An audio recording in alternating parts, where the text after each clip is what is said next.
जाटों के दबदबे वाले हरियाणा में दूसरी जातियां अक्सर प्रतिस्पर्धा में रहती हैं। 35% ओबीसी, 20% एससी और करीब 8% ब्राह्मण वोटर्स के अलावा पंजाबी और बनिए वोटर्स के सहारे बीजेपी अपनी नैया पार कराने में हमेशा कामयाब रही है।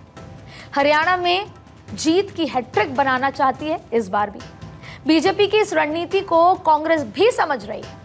जाट वोटर्स की बीजेपी से नाराजगी में कांग्रेस को अपने लिए मौका दिख रहा है।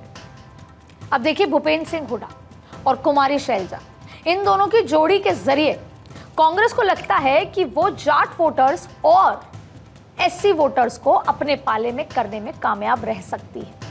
साथ ही ओबीसी वोटर्स और दलित वोटर्स को जाति जनगणना का दांव चलाकर कांग्रेस बीजेपी के वोट बैंक में सेंधमारी करने की तैयारी में है। क्योंकि अगर ऐसा कर पाई कांग्रेस तो कहीं ना कहीं उनकी राह अच्छी नजर आएगी उनके लिए, या पॉजिटिव नजर आएगी जीत की ओर। सेंधमारी के बिना उनके राह में भी उतने ही रोड़े हैं और इसीलिए राहुल गांधी बार बार जाति जनगणना की मांग कर रहे हैं और संसद के भीतर ये दावा कर रहे हैं कि चाहे कुछ भी हो जाए वो जाति जनगणना करवाकर ही मानेंगे। स्पीकर सर, जो भी इस देश में दलितों की, आदिवासियों की, पिछड़ों की बात उठाता है, जो भी उनके लिए लड़ता है, उसको गाली खाना ही पड़ता है। और मैं ये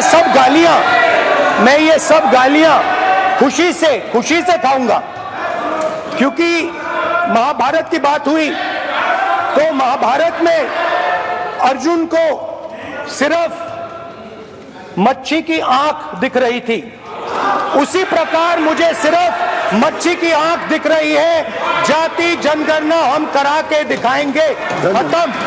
राहुल गांधी समेत पूरी कांग्रेस हरियाणा में खुद को जाट वोट बैंक का प्रबल दावेदार मान रही है। हालांकि दुष्यंत चौटाला के अलावा आईएनएलडी और मायावती का गठबंधन जाट और दलित वोटर्स में सेंधमारी कर सकता है।